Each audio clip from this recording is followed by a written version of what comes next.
الحمد لله رب العالمين والصلاة والسلام على حبيبه محمد وآله وصحبه أجمعين. أعوذ بالله من الشيطان الرجيم. بسم الله الرحمن الرحيم.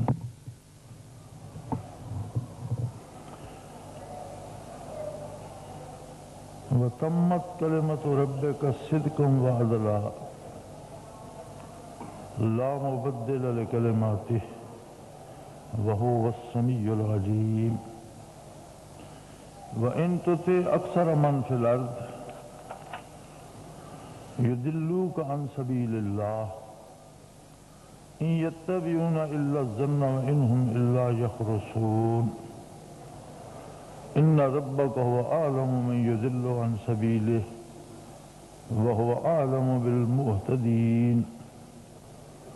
اللهم سبحانك لا علم لنا إلا ما علمتنا إنك أنت العليم الحكيم.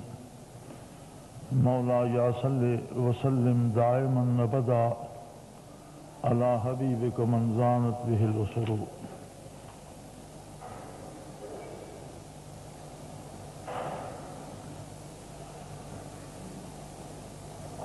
سورہ انعام 8ویں پارے میں ارشاد ہوتا ہے کہ تیرے رب کی بات پوری ہوئی. تمت کلمت ربک، جو بات تیرا پروردگار اے نوع انسانی تم تک پہنچانا چاہتا تھا وہ مکمل ہو گئی. صدقاً و عدلا، اس کی دو صفات یقینی ہیں. ایک تو وہ بات ساری کی ساری صدق ہے، سچ ہے، حق ہے، اور دوسری صفت اس کی یہ یقینی ہے کہ وہ عدل ہے، اس میں کسی کے ساتھ کسی طرح کی کوئی زیادتی نہیں، کسی کو اس کے کسی معمولی حق سے بھی محروم نہیں رکھا گیا، کسی کو اس کے حق سے زیادہ نہیں دیا گیا. ہر طرح سے مکمل عدل کی ضمانت دیتا ہے رب العالمین، اس کی پوری سچائی کی اور اس کے پورے عدل ہونے کی. اب ایک طرف یہ بات ہے کہ اس خالق کائنات نے، جس نے اس کائنات کو بنایا، ویسا قادر ہے کہ اس نے ہر فرد کے اندر ایک کائنات بنا دی. اب صدیوں ٹھوکریں کھانے کے بعد اب آ کر سائنس اس حقیقت کو پہنچی ہے کہ وجود کے اندر بھی کھربوں سیل ہیں جن سے مل کر یہ بنتا ہے. وہ کھربوں سیل جو ہیں ان میں اگر اربوں نہیں تو کروڑوں روز مر جاتے ہیں اور ان کی جگہ کروڑوں نئے پیدا ہو جاتے ہیں. یہ جو وجود انسانی چلتا ہے تو یہ ایسا نہیں ہے جس طرح آپ بچے کو بڑھتا ہوا دیکھتے ہیں تو ایک یقین آتا ہے کہ اس کے وجود میں روز بروز اضافہ ہو رہا ہے، اعضاء و جوارے بڑھ رہے ہیں، قد کاٹ بڑھ رہا ہے. اس کے ساتھ ساتھ عقل و شعور اور فکر میں تبدیلی آ رہی ہے. اسی طرح جوان ہونے کے بعد بھی یہ عمل جاری رہتا ہے. اگر وجود کی بڑھوتری رک جاتی ہے تو دن بھر کے کام کاج میں ہڈیاں گھستی ہیں، خون جلتا ہے، پسینہ نکلتا ہے، جلد گھستی ہے، ہاتھ پاؤں کام کرتے ہیں، دماغ کام کرتا ہے. اس میں اس کام میں جہاں اس کی طاقت خرچ ہوتی ہے وہاں اس کا وجود بھی خرچ ہوتا ہے. کروڑوں سیل مر جاتے ہیں روزانہ اور کروڑوں ان کی جگہ نئے پیدا ہو جاتے ہیں. جس طرح روئے زمین پر کروڑوں روح روز مرتے ہیں اور روز پیدا ہوتے ہیں، دنیا آباد ہے۔ جس طرح نباتات میں کروڑوں درخت، کروڑوں پودے روز سوکھ جاتے ہیں، کروڑوں نئے پیدا ہو جاتے ہیں۔ حیوانات میں کروڑوں روز مارے جاتے ہیں، کروڑوں پیدا ہو جاتے ہیں۔ اسی طرح انسانی وجود کے اندر، ایک وجود کے اندر ایک کائنات۔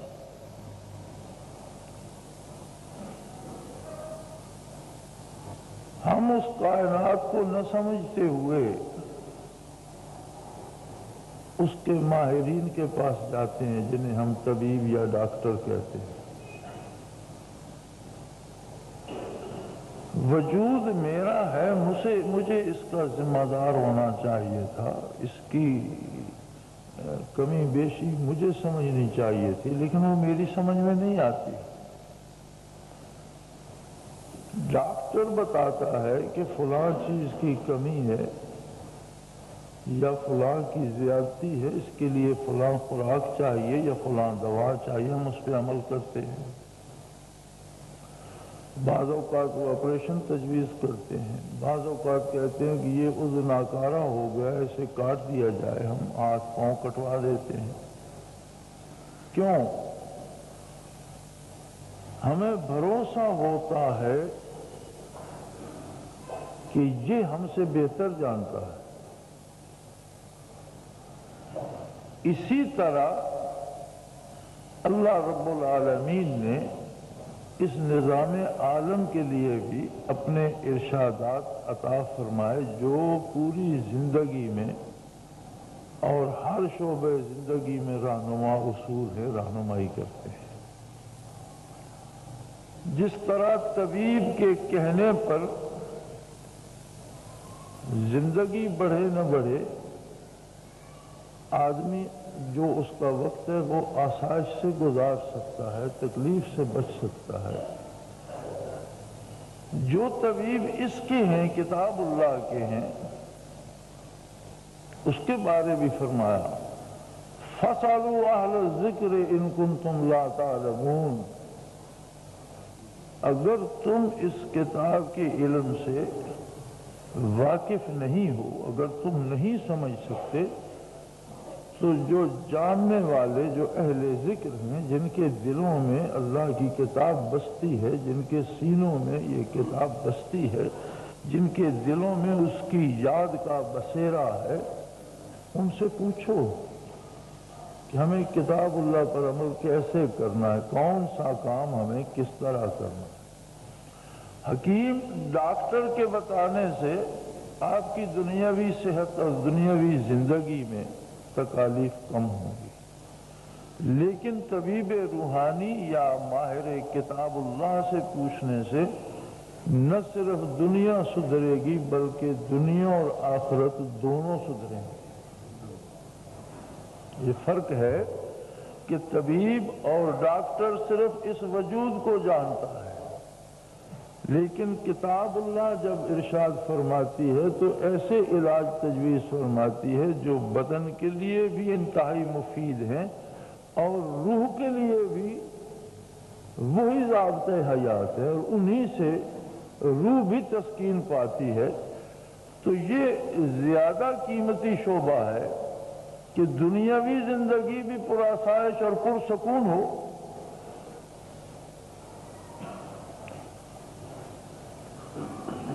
تکلیف یا دکھ اسے کہتے ہیں جو محسوس ہوتا ہے۔ قرب الہی میں اور اطاعت الہی میں جو بظاہر تکالیف ہوتی ہیں وہ بھی راحت میں تبدیل ہو جاتی ہیں، ان میں بھی لذت ہوتی ہے۔ ایک ذائقہ ہوتا ہے انسان کے منہ میں، انسان کی زبان میں، حلق سے جو چیز نیچے اتر جائے اس کا کوئی ذائقہ نہیں ہوتا۔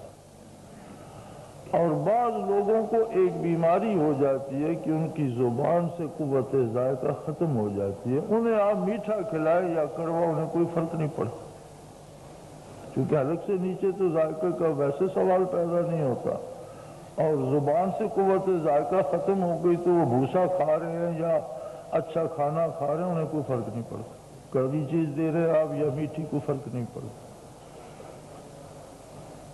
اسی طرح قوت ذائقہ سلامت ہو، یعنی نور ایمان ہو، تو بعض چیزیں بظاہر تلخ ہوتی ہیں۔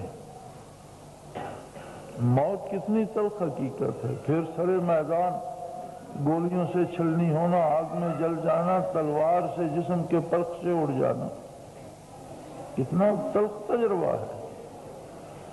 لیکن حدیث شریف میں وارد ہے، حضور صلی اللہ علیہ وآلہ وسلم کا ارشاد گرامی ہے کہ میدان حشر میں شہید پر ایک سوال کیا جائے گا کہ تمہاری اپنی خواہش کیا ہے، تم کیا چاہتے ہو؟ اللہ کے بے شمار انعامات تو ہیں، اللہ کی جنت ہے، اللہ کی بخشش ہے، اللہ کا قرب ہے۔ سب سے بڑا انعام جمال باری ہے، اور سب سے بڑا انعام خطاب الہی ہے جو تمہیں نصیب ہو رہا ہے، تم سے رب العالمین کلام فرما رہا ہے۔ اس کے علاوہ بھی اگر کوئی تمہاری خواہش ہو تو بتاؤ۔ حضور فرماتے ہیں عرض کریں گے بار الہ، وہی عالم ہو، وہی دنیا ہو، وہی ہمارا وجود ہو، وہی میدان کارزار ہو، اسی طرح سے تلواریں چلیں، اسی طرح سے گردن کٹے، اور جو مزہ اس وقت جان دینے میں آیا تھا وہ ایک بار پھر نصیب ہو جائے۔ بظاہر یہ کتنا تلخ کام ہے، لیکن انہیں اس میں وہ لطف آ رہا ہے کہ وہ بارگاہ الہی میں کھڑے ہوئے پھر آرزو کر رہے ہیں کہ اس تجربے سے ایک دفعہ پھر گزار دے، جو لذت وہاں آئی تھی وہ پھر نصیب نہیں ہوئی، وہ عجیب لذت اسی لمحے کے لیے تھی۔ تو ارشاد ہوگا کہ وہ وقت بیت چکا، تم اپنے حصے کا حظ اٹھا چکے، اب آگے کی بات کرو، پیچھے کی نہیں، آگے کی بات کرو۔ اب دنیا پیچھے نہیں جائے گی، آگے جائے گی۔ اسی طرح کفار مکہ نے کچھ قبائل سے ساز باز کی، اور انہوں نے دھوکے سے کچھ صحابہ کو ساتھ لے جا کر کچھ کو شہید کر دیا، کچھ کو گرفتار کر دیا، اور گرفتار شدگان وہ تھے جن کے ہاتھوں اہل مکہ کے اعز و اقارب بدر میں قتل ہوئے تھے۔ انہوں نے انتقاماً خرید لیے، جن میں حضرت خبیب رضی اللہ تعالی عنہ بھی تھے، جن کے ہاتھوں نامور لوگ مارے گئے تھے، ان کے قبیلے نے خرید لیا۔ اور عجیب بات ہے کہ حرمت کے مہینوں کا احترام کرنے کا رواج اہل مکہ میں بھی تھا، تو انہوں نے انہیں 3 مہینے قید رکھا کہ حرمت کے مہینوں کے بعد انہیں شہید کریں گے۔ بے شمار واقعات ان کی قید کے دوران کے بھی سیرت میں ملتے ہیں، لیکن آخری واقعہ، میں بات کو لمبا نہیں کرنا چاہتا، اپنی بات کرنا چاہتا ہوں کہ جب وہ حرمت کے دن گزر گئے اور انہیں سزا کے لیے اور قتل کے لیے قتل گاہ میں لایا گیا، تو فیصلہ یہ ہوا کہ انہیں سولی پہ بھی لٹکایا جائے، ان پر تیر بھی برسائے جائیں، اور ان کو نیزوں سے بھی چھلنی کیا جائے۔ یہ جو طریقہ ان کی شہادت کا مقرر ہوا اور طے ہوا وہ یہ تھا کہ زیادہ سے زیادہ اذیت کس طرح دی جا سکتی ہے، سولی گاڑ دی گئی، اور طے یہ ہوا اہل مکہ میں کہ ان کو سولی پہ لٹکا دیا جائے، اس کے بعد ان پر تیر برسائے جائے، تو اس کے بعد نیزوں والے نیزے پھینکے اور ان کے وجود کو چھلنی کیا جائے۔ اب ان سے پوچھا گیا کہ آپ کی کوئی آخری خواہش؟ انہوں نے فرمایا اگر تم اجازت دو تو میں 2 رکعت نفل ادا کر لوں دنیا سے جاتے ہوئے۔ اور چونکہ 3 مہینے قید رہے تھے ان کے ہاں اور بڑی لمبی نمازیں پڑھتے تھے، تو وہ دوگانہ جو قتل سے پہلے لوگ اب بھی پڑھتے ہیں وہ انہی کی بنیاد ڈالی حضرت خبیب رضی اللہ عنہ کی. تو انہوں نے نہایت مختصر 2 رکعت ادا کی، حتیٰ کہ خود قاتل حیران رہ گئے اور وہ سمجھ رہے تھے کہ اب یہ کچھ لمحے کچھ سانسیں بچانے کے لیے، یہ تو پہلے بھی لمبی نمازیں پڑھتا ہے، اب شاید سارا دن نماز میں گزار دے گا. تو وہ حیران ہوئے. انہوں نے کہا تم نے بڑی جلدی ختم کر لی. انہوں نے کہا اس لیے کہ تم یہ نہ سمجھو کہ میں اس تمہاری سزا سے ڈر کر سجدے طویل کر رہا ہوں. جی تو چاہتا تھا کہ وہی لذت سجود کی حاصل کروں اور وہی طویل سجدے کروں، لیکن میں اس بات کا خیال کر رہا تھا کہیں تم یہ نہ سوچو کہ تمہاری سزا کے ڈر سے میں نے نماز لمبی کر دی. اب گردن میں انہوں نے رسا ڈال دیا، تختے پہ کھڑا کر دیا. تو مختلف جن کے لوگ ان کے ہاتھوں قتل ہوئے تھے ان کے اعزاء و اقارب مل کر کے سارے رسا کھینچیں گے تو آپ نے نگاہ دوڑائی. انسانوں کا سمندر اہل مکہ سارے جمع تھے، سب کو دیکھا اور پھر دعا کی، بار الہ ان میں تو کوئی ایسا بندہ نہیں جو میری خبر میرے آقا صلی اللہ علیہ وسلم تک پہنچا دے. تو قادر ہے ہوا کو حکم دے میرا سلام تو آپ کے حضور پہنچا دے. تو قادر ہے اور تیری تو ساری مخلوق ہے. اب یہاں سوائے ہوا کے مجھے تو کوئی ایسا نظر نہیں آتا. تو ہوا کو حکم دے میرا سلام آپ کے حضور پہنچا دے. اور نبی علیہ الصلوۃ والسلام مدینہ منورہ میں جلوہ افروز تھے اور آپ وضو فرما رہے تھے اور خادم پانی ڈال رہا تھا اور حضور وضو فرما رہے تھے. تو دفعتاً آپ نے فرمایا وعلیکم السلام ورحمۃ اللہ وبرکاتہ. تو خادم حیران ہوا، سنا یا رسول اللہ کسی نے سلام کہا تو نہیں، آپ جواب ارشاد فرما رہے. فرمایا ہوا سلام لائی ہے خبیب کا مکہ سے.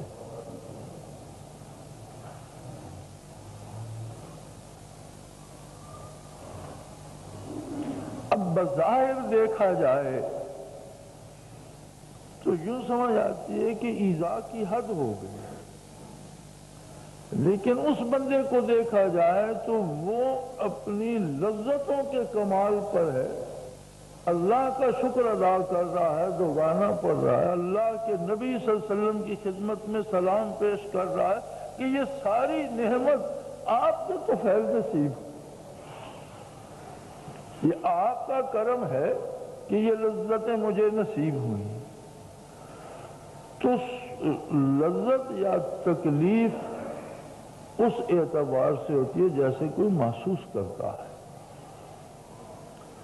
اگر اطاعت الہی کو شعار بنا لیا جائے اور زندگی کا نصاب احکام الہی کے مطابق ہو جائے تو بظاہر نظر آنے والی تکالیف میں بھی ایک لذت ہوتی ہے.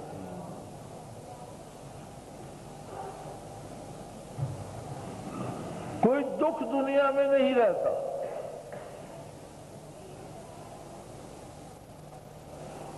اور دکھوں میں بھی جو بظاہر دکھ ہوتے ہیں ان میں بھی طرح طرح کی لذتیں پوشیدہ ہوتی ہیں. بیماریاں آتی ہیں، تکالیف آتی ہیں، مصیبتیں آتی ہیں، قتل ہونا پڑتا ہے، جان گنوانی بھی، یہ سارے پروسیس ہوتے ہیں، لیکن ان میں ایک لذت ہوتی ہے. اور اگر ان حدود سے زندگی باہر نکل جائے تو دنیا کی ساری نعمتیں ہوتی ہیں لیکن ان میں لذت نہیں ہوتی، تلخیاں ہوتی. دولت ہو تو بھی تلخی ہوتی ہے، حکومت اور اقتدار و اختیار مل جائے تو بھی اس میں تلخیاں ہوتی ہیں، محلات میں رہتا ہو تو بھی شب و روز تلخ ہو جاتے ہیں. آپ دیکھتے نہیں کتنے لوگ جو محلات میں رہتے ہیں بے شمار پہرے دار باہر کھڑے ہیں لیکن گولی نہ کھائیں تو نیند نہیں آتی. اور کتنے درویش ہیں جو اللہ کے بھروسے پہ زمین پہ سر رکھتے اور مزے کی نیند لیتے. تو پھر اس رئیس سے تو وہ فقیر اچھا جو بغیر کسی گولی کھائے پتھر پر لیٹ کر سو گیا، اس کے پاس کوئی دولت سکون کی یا کوئی آرام کی چیز ہے؟ پھر فرمایا لا مبدل لکلماتہ، اللہ کے یہ کلمات ناقابل تبدیل ہیں، ان میں تبدیلی نہیں ہو سکتی۔ موسیٰ علیہ نبینا و علیہ الصلوۃ والسلام کا واقعہ جب قرآن کریم میں نازل ہوا اور اس بستی کا ذکر آیا جنہوں نے حضرت خضر اور حضرت موسیٰ علیہ السلام کو کھانا دینے سے انکار کر دیا، تو وَأَبَوْا أَن يُضَيِّفُوهُمَا، قرآن حکیم میں الفاظ آتے ہیں وَأَبَوْا أَن يُضَيِّفُوهُمَا، انہوں نے انکار کر دیا کہ ان کی وہ مہمانداری کرے یا انہیں کھانا دے۔ جب یہ بات عام ہوئی، اس بستی کے لوگوں تک پہنچی، تو وہ لوگ بارگاہ نبوی میں حاضر ہوئے اور انہوں نے عرض کی یا رسول اللہ، آپ کا ارشاد ہے کہ یہ اللہ کی آخری کتاب ہے اور یہ قیامت تک رہے گی، لوگ قیامت تک اسے پڑھیں گے، سمجھیں گے، یہ باتیں قیامت تک ہوں گی، تو ہمارے باپ دادا کی یہ بات کہ انہوں نے پوری بستی نے 2 بندوں کو کھانا دینے سے انکار کر دیا، ہمارے لیے بڑی باعث شرم ہے۔ آپ ہمارے حال پر رحم فرمائیے، ایک نقطے کا اضافہ فرما دیجئے، ایک نقطے کا، کہ بے کو تے کر دیجئے، ابوا ان یضیفوہما کی جگہ فاتوا ان یضیفوہما اگر ہو، اس کا معنی ہوگا کہ وہ اس بات پہ تیار ہو گئے کہ ہم آپ کی مہمانداری کرتے، آپ کو کھانا دیتے۔ تو یا رسول اللہ ایک نقطے کی بات ہے، اباؤ کو عطاؤ فرما دیجئے۔ آپ صلی اللہ علیہ وسلم نے فرمایا میں اللہ کا رسول ہوں، امین ہوں، میرا کام جو وہ ارشاد فرمائے وہ پہنچانا ہے، اسے تبدیل کرنا نہیں، کوئی نقطہ بدلنا میرے بس اور اختیار میں نہیں ہے، یہ اس کی بات ہے، اور لا مبدل لکلماتہ، اس کی بات میں کوئی تبدیلی ممکن ہے۔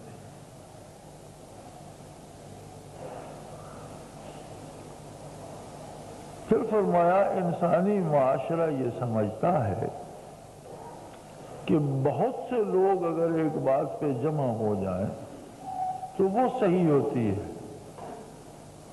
فرمایا یہ نہیں، صحیح یہ ہے جو اللہ نے فرمایا، خواہ اس پہ چند لوگ رہ جائیں۔ سچی اور عدل یہ بات ہے جو اللہ نے عطا کی ہے، خواہ اس پہ تھوڑے لوگ ہوں۔ وَإِن تُطِعْ أَكْثَرَ مَنْ فِي الْأَرْضِ يُضِلُّوكَ عَنْ سَبِيلِ اللَّهِ، روئے زمین پر بسنے والی اکثریت کی اگر اطاعت کرو گے تو وہ تمہیں اللہ کے راستے سے بھٹکا دیں گے، گمراہ کر دیں گے۔ اس لیے ان یتبعون الا الظن وان هم الا یخرصون، کہ اکثریت اوہام کی پیروی کرتی ہے اور اٹکل پچو سے اصول بناتے رہتے ہیں۔ اللہ نے جو ارشاد فرمائے ہیں ان میں کوئی وہم یا اٹکل پچو نہیں، یہ سارے حقائق ہیں، عدل ہیں، لیکن قلیل من عبادی الشکور، بندوں میں شکر گزار بندے ہمیشہ کم ہوتے ہیں۔ اکثریت ان لوگوں کی ہوتی ہے جو محض تخمینوں پہ، اندازوں پہ اور اٹکل پچو پہ اصول مقرر کر کے اس پہ چلتے ہیں۔ یہ ہے مغرب کی جمہوریت، یہ جو کثرت رائے ہے، مغرب کی جمہوریت جو ہے وہ یہ ہے۔ اور اسلامی نظام ہے سیدھا سیدھا کتاب و سنت، اس میں کوئی کمی بیشی کرنے کا کسی فرد کو اختیار نہیں۔ مزے کی بات یہ ہے کہ نبی علیہ الصلوۃ والسلام سے عرض کیا گیا کہ آپ اپنے بعد کسی کا نام مقرر فرما دیں۔ آپ صلی اللہ علیہ وسلم نے فرمایا کہ میرے بعد کے لوگ اس قابل ہیں کہ وہ کسی کو منتخب کر دیں۔ وقت سفر آخری نمازوں میں ابوبکر صدیق رضی اللہ عنہ کو اپنی جگہ جائے نماز پہ کھڑا کیا،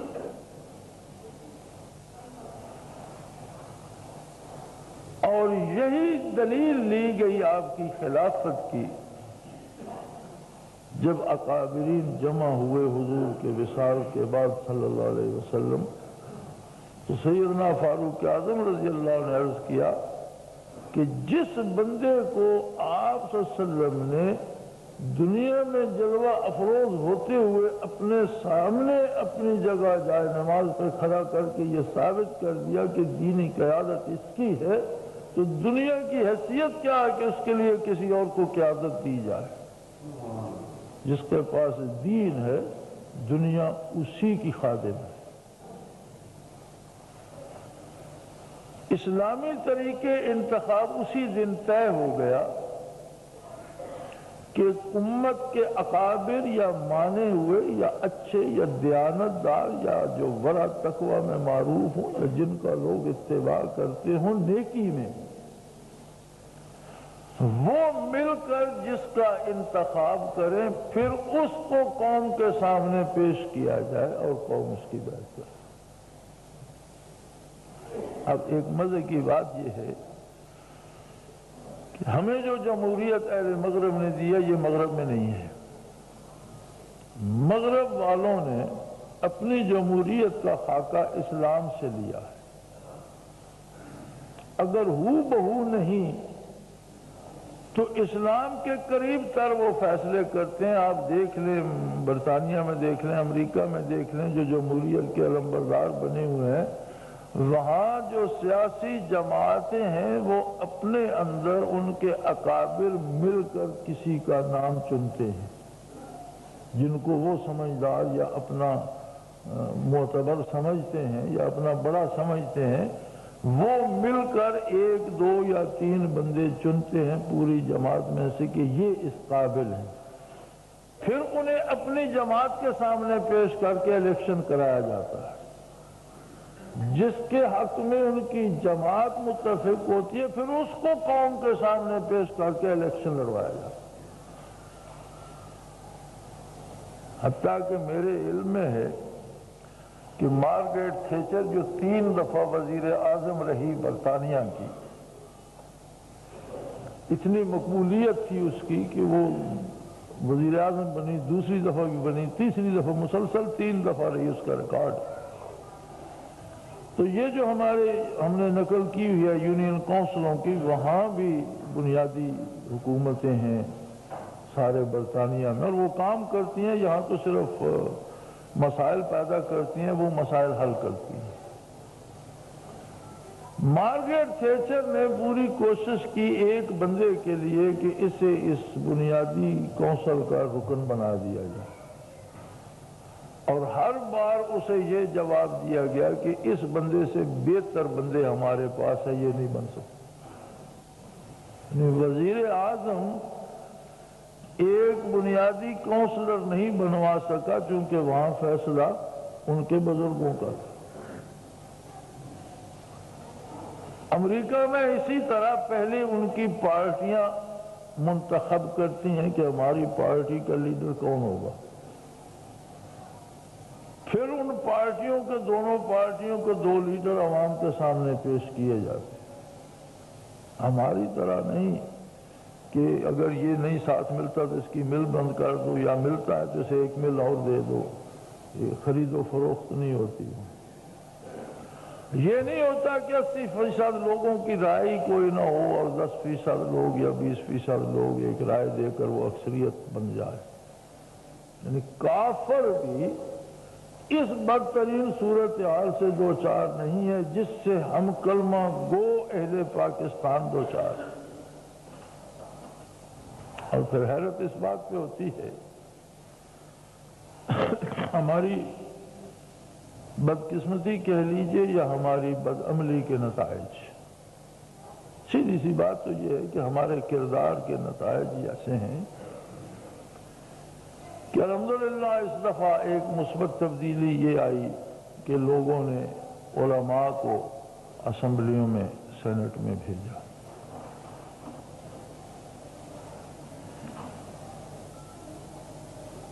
علماء اپنا پورا زور لگا رہے ہیں کہ 73 کا آئین بحال کرو. پرویز مشرف وردی اتار دیں، ہمیں بھی حکومت سے حصہ دیا جائے. یہ 3 کام ہیں جو آج ہمارا دینی حلقہ جس پہ اپنی پوری قوت لگا رہا ہے. ان تینوں کاموں سے کیا اسلام نافذ ہو جائے گا؟ 73 کا آئین فوجیوں نے معطل کیا، اس سے پہلے تو موجود تھا. تو جب 73 کا آئین موجود تھا تب اسلام نافذ تھا، تو پھر بحال ہو جائے گا تو کیا ہوگا؟ پرویز مشرف اگر وردی میں ہے تو اسلام کے لیے رکاوٹ ہے، اور جب وردی اتار دے گا تو اسلام نافذ ہو جائے گا.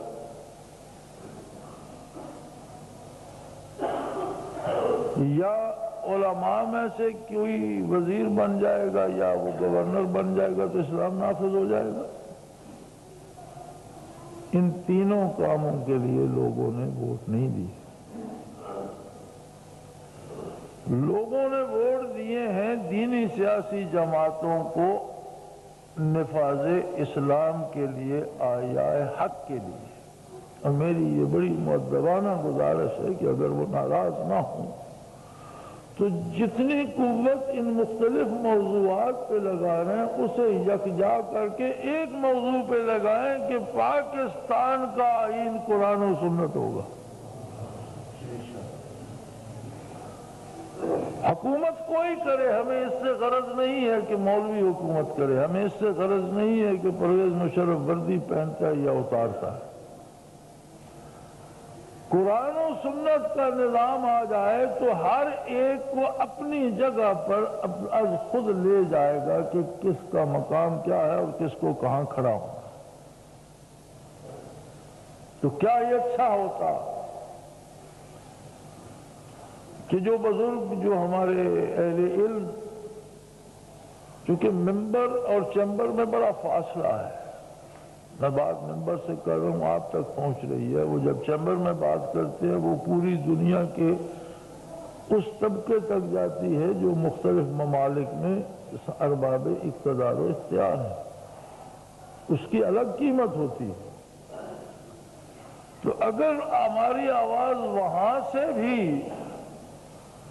ان منتشر اور مختلف چیزوں میں کھو گئی تو ہمیں کیا حاصل ہوگا؟ لہذا میری تو مؤدبانہ گزارش یہ ہے کہ علماء حضرات ہمت کریں، اللہ انہیں توفیق دے، اور ایک نقطے پہ کھڑے ہو جائیں کہ جناب یہاں نظام قرآن و سنت کا ہوگا. پاکستان کے لیے جنہوں نے قیمت ادا کی، کیا ان لوگوں نے فوجی حکومت کے لیے جانیں دی تھیں جو بارڈروں پہ شہید ہوئے، جو راستوں میں مارے گئے، جو گھروں میں قتل ہوئے، جو کہاں سے لگے قربانیاں دینے اور کہاں تک جانے گنواتے یہاں گرتے پڑتے پہنچے؟ کتنے لوگ ہیں جن کے گھروں کے سارے بچے لڑائیوں میں اور بارڈروں پر شہید ہو گئے؟ یہ جو تحفظ ہم کرتے رہے، ہمارے خاندان کے کتنے لوگ شہید ہوئے. تو کیا یہ سارے اس لیے جانے دیتے رہے کہ یہاں مغربی جمہوریت پھلے پھولے، یہاں سودی نظام پھلے پھولے، یہاں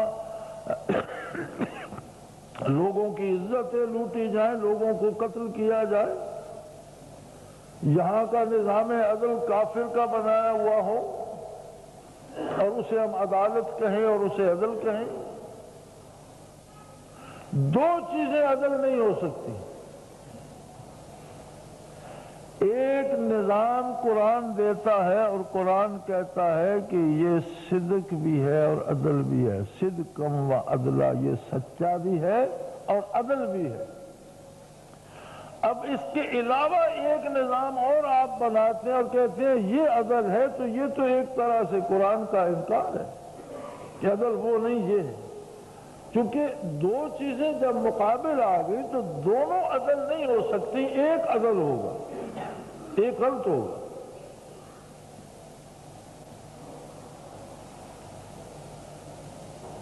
میرے خیال میں قوم کا یہ اقدام اور یہ ہمت کہ اس نے دینی سیاسی رہنماؤں کو اسمبلی میں پہنچایا، آج تک کا جو نتیجہ ہے اس میں یہ سمجھتا ہوں کہ قوم کا یہ اقدام بھی رائے گاں جا رہا ہے، اس کا کچھ حاصل نہیں ہو رہا۔ پھر عجیب و غریب خبریں پڑھنے میں ملتی ہیں، اس کی دکان گرا دو، اس کی بس روک دو، اس کا یہ کر دو، اس کا وہ کر دو۔ اسلام یہ تو نہیں ہے۔ یا پرسوں ایک خبر تھی، سرحد میں ہاتھ کاٹنے کی سزا شروع کر دی جائے گی، درے مارنے کی سزا شروع کر دی۔ اسلام درے مارنے اور ہاتھ کاٹنے سے شروع نہیں ہوتا۔ اسلام کی بنیاد دو باتوں سے شروع ہوتی ہے جو محمد الرسول اللہ صلی اللہ علیہ وسلم نے ریاست مدینہ میں جن سے ابتدا کی، وہ دو باتیں۔ ایک بات یہ ہے کہ صحابہ کرام جب مدینہ منورہ وارد ہوئے تو آپ صلی اللہ علیہ وآلہ وسلم نے ان میں اخوت و بھائی چارہ بنا کر ان کی معاش کی بنیاد رکھی۔ پہلا کام جو ریاست مدینہ میں سلطان مدینہ صلی اللہ علیہ وسلم نے کیا وہ ہاتھ کاٹنے کا نہیں تھا، وہ کام یہ تھا کہ آنے والوں کو بھی اور جو پہلے مقیم ہیں مہاجر و انصار کو بھائی بھائی بنا کر معیشت پر لگا دیا گیا کہ جن کی زمینیں ہیں آپس میں بانٹ لو، کھیتی باڑی شروع کرو، جن کے باغات ہیں آپس میں بانٹ لو، درختوں کی نگہبانی شروع کرو، جو تجارت کرتے ہیں دکانیں اور کاروبار آپس میں بانٹ لو اور اسے مزید وسعت دو۔ یہ پہلی بنیاد تھی جو مدینہ منورہ میں رکھی گئی، اور دوسری بنیاد یہ تھی کہ مدینہ منورہ کے بچوں کو تعلیم سے آشنا کرو۔ یعنی دو باتوں سے ریاست اسلامی کی ابتدا فرمائی گئی، معیشت، معاش اور تعلیم۔ معاش کی بنیاد اخوت پر حضور نے رکھی کہ جب تک ایک دوسرے کا بھلا نہیں چاہو گے، ایک دوسرے کو بھائی نہیں سمجھو گے، معیشت کی اصلاح ممکن نہیں۔ میں چاہوں آپ کی جیب کاٹ لوں، آپ اس انتظار میں بیٹھے ہوں کہ میں اس سے کتنے پیسے لے سکتا ہوں، تو معیشت تو نہیں سدھرے گی۔ بھائی چارے کا مطلب یہ ہے کہ آپ میرا بھلا چاہیں بھائی سمجھ کر، میں آپ کا بھلا چاہوں۔ گاہک آئے تو دکاندار کو یہ احساس ہو کہ اس نے مجھے پیسے دینے ہیں، لہذا اس کو میں ایسی چیز دوں جو اس کی ضرورت پوری کرے، اس کا نقصان نہ ہو، اور لینے والے کو یہ خیال ہو کہ میں اپنی ضرورت پوری کر رہا ہوں تو میں اسے بھی اس کا حق اور اس کی قیمت ادا کروں تاکہ یہ بھی اپنی ضرورتیں پوری کر سکے۔ اخوت کا مفہوم یہ تھا۔ لہذا نبی علیہ الصلوۃ والسلام نے پہلا بنیادی کام اخوت کا کیا، بھائی چارے کا، اور اس کے ساتھ معیشت شروع کروا۔ یہ پہلا کام تھا جو ریاست مدینہ نے نفاذ اسلام کی جس سے ابتدا کی۔ دوسرا کام تعلیم تھا کہ دین تو مسلسل سکھایا جا رہا تھا، حضور علیہ السلام کا ہر ارشاد دین تھا اور ہر صحابی اسے لے اڑتا، جس طرح باد صبا پھولوں کی خوشبو پھیلاتی ہے، کوئی بات دہان مبارک سے نکلتی تو باد صبا کی طرح اپنے دامن میں لے کر پھیلا دیتے تھے۔ دنیاوی تعلیم کی بنیاد بھی رکھی، دنیاوی فنون سکھائے گئے، زراعت کا علم سکھایا گیا، کھجوریں کس طرح بوئی جاتی ہیں، ان پر پھل کس طرح آتا ہے، فصلیں کس طرح بونی ہیں، کھیتیاں کس طرح تیار کرنی ہیں، کاروباری تجارتی اصول کیا ہے؟ جب معیشت سدھری تو پھر اگر کوئی چوری کرتا ہے تو اس کا ہاتھ کاٹا جائے گا۔ بھائی چارے کے بعد اگر کوئی بھائی سے دھوکہ کرتا ہے تو اسے درے پڑیں گے۔ اب آپ بنیادی کام چھوڑ دیں اور آخری پکڑ لیں کہ یہ اسلام ہے تو پھر تو مشکل ہو جائے گی، اسلام کیسے نافذ ہے؟ مدینہ منورہ میں قحط پڑا، گندم نہیں ملتی تھی، دستیاب نہیں تھی، لوگ جو کھانے پہ مجبور تھے۔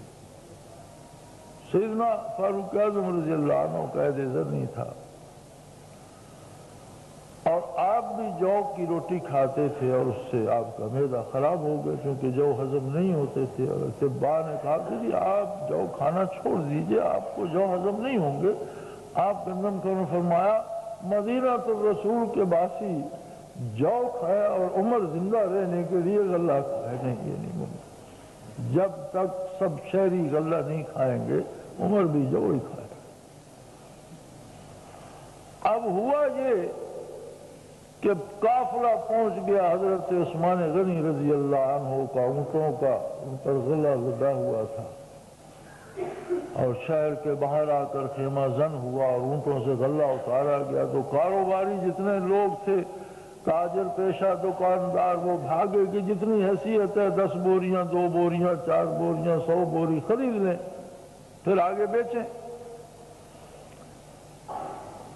جب سیدنا عثمان رضی اللہ عنہ سے بات ہوئی تو انہوں نے فرمایا بھی میں غلہ لایا ہوں اس قیمت پر، مجھے یہ قیمت بھی چاہیے اور اس کے ساتھ 10 گنا منافع بھی چاہیے۔ اگر میں 100 روپے بوری لایا ہوں تو مجھے 1000 روپیہ منافع چاہیے، 1100 کی بیچوں گا۔ اب سب ہکا بکا رہ گئے کہ اگر 1000 روپیہ فی بوری منافع آپ کو دیں گے یا فی من آپ کو 1000 روپیہ منافع دیں گے تو ہم سے خریدے گا کون؟ اور پھر اس پر اضافہ ہمیں کو، یہ تو ممکن نہیں ہے، ہم خرید کیسے سکتے ہیں کہ اگر غلہ 100 روپے من آیا ہم 1100 روپے من خریدیں؟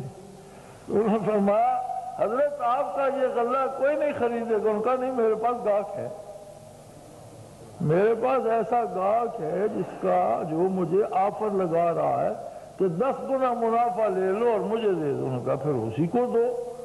انہوں نے سارا اللہ کی راہ میں بانٹ دیا۔ اس کا وعدہ ہے کہ میں کم از کم جو دوں گا وہ 10 گنا ہوگا، لہذا میرے پاس گاہک ہے۔ انہوں نے سارا مدینہ رسول میں تقسیم فرما دیا۔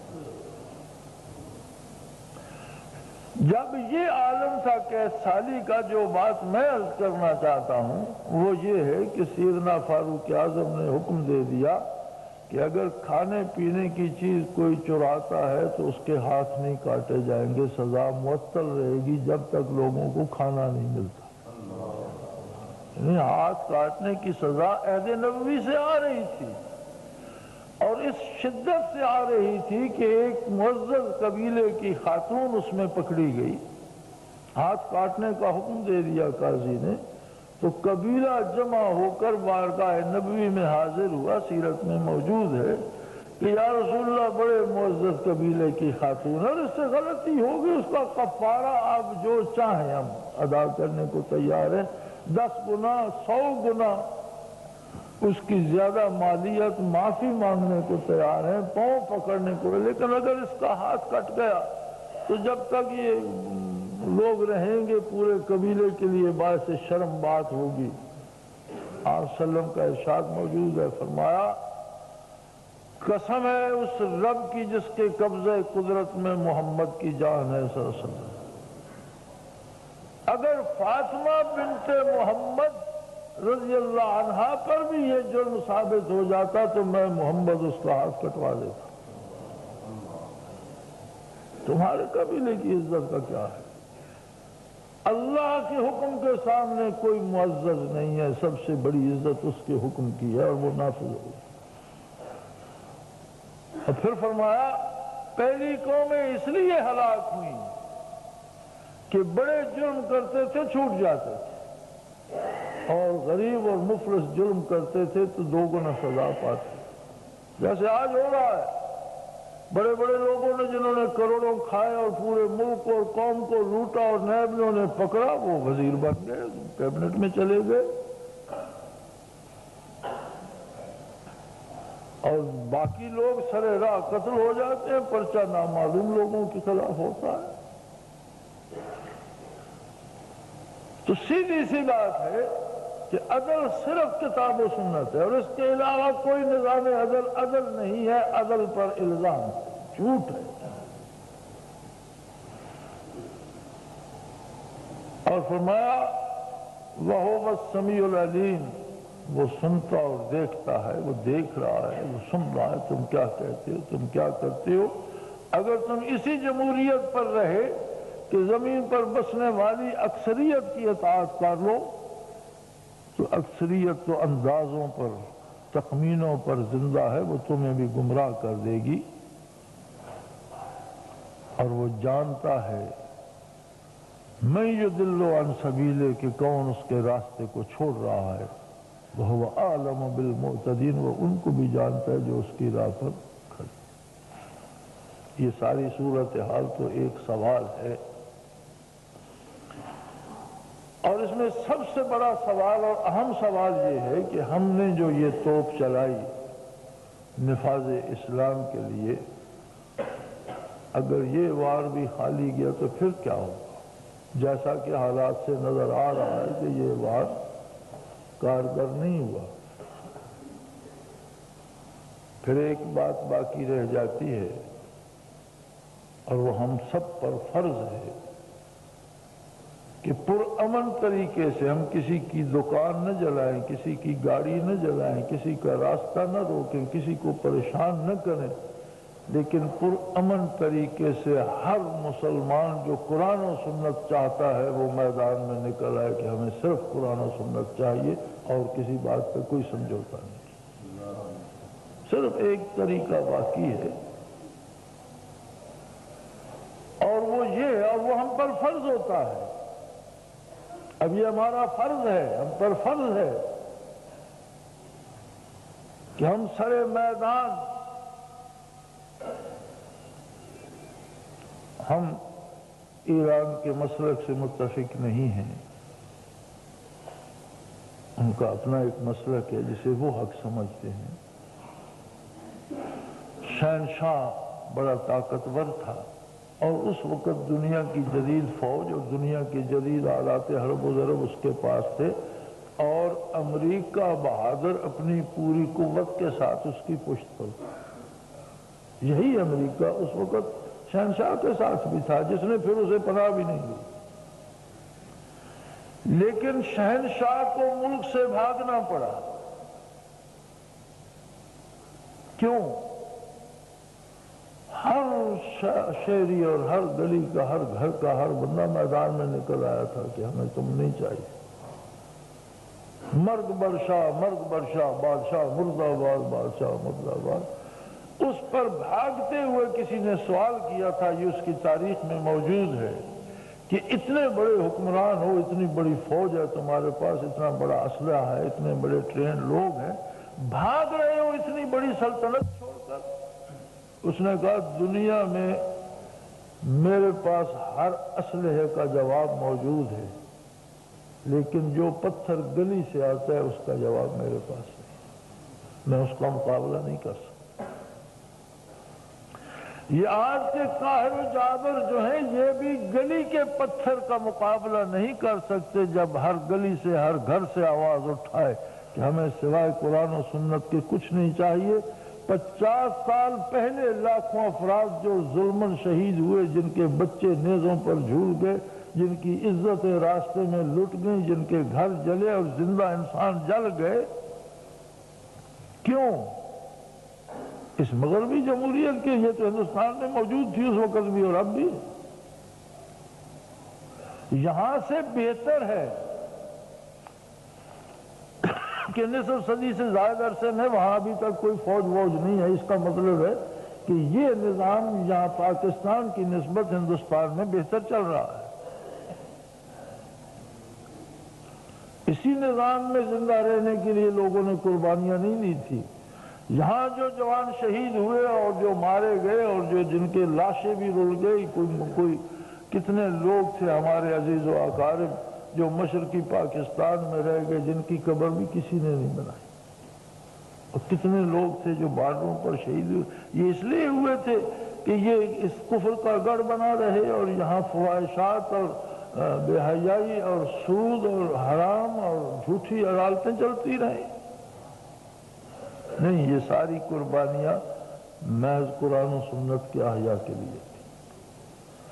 اور آج بھی ہم پر فرض عائد ہوتا ہے کہ ہر گھر سے، ہر گلی سے، ہر کوچے سے، یہ نہیں کہ پڑوسیوں کو تنگ کرنے کے لیے، یہ نہیں کہ کسی کی گاڑی جلانے کے لیے، یہ نہیں کہ کسی دکاندار کے شیشے توڑنے، اس کے لیے نہیں، یہ بتانے کے لیے ہم میدان میں اتر آئے کہ ہمیں سوائے قرآن و سنت کے کچھ نہیں چاہیے۔ پھر میں دیکھتا ہوں کون سا ماشاءاللہ راستہ روکتا ہے اور کون سی فوج آ کر فتح کرتی ہے اسے۔ لیکن اگر ہم نہ کر سکے تو دوسرا راستہ کافر کی غلامی کا ہے جو ہمارے گلے میں پڑی ہوئی ہے۔ ہم مانے یا نہ مانے، ہم غلام ہیں امریکہ کے، غلام ہیں مغربی طاقتوں کے۔ ہمارے رزق کے فیصلے وہ کرتے ہیں، ہماری فوج کے پروموشن کے فیصلے وہ کرتے ہیں، ہمارے بینکنگ سسٹم کے فیصلے وہ کرتے ہیں، اور ہماری عدالتوں کے فیصلے بھی وہی لکھتے ہیں۔ جسے چاہتے ہیں اسے بادشاہ بنا دیتے ہیں، جسے چاہتے ہیں اسے قید کرا دیتے ہیں، وہ چاہیں تو نواز شریف معذور ہو جاتا ہے، اور وہ چاہے تو سزا عمر کو سزا چھوڑ کر حرم میں چلا جاتا ہے۔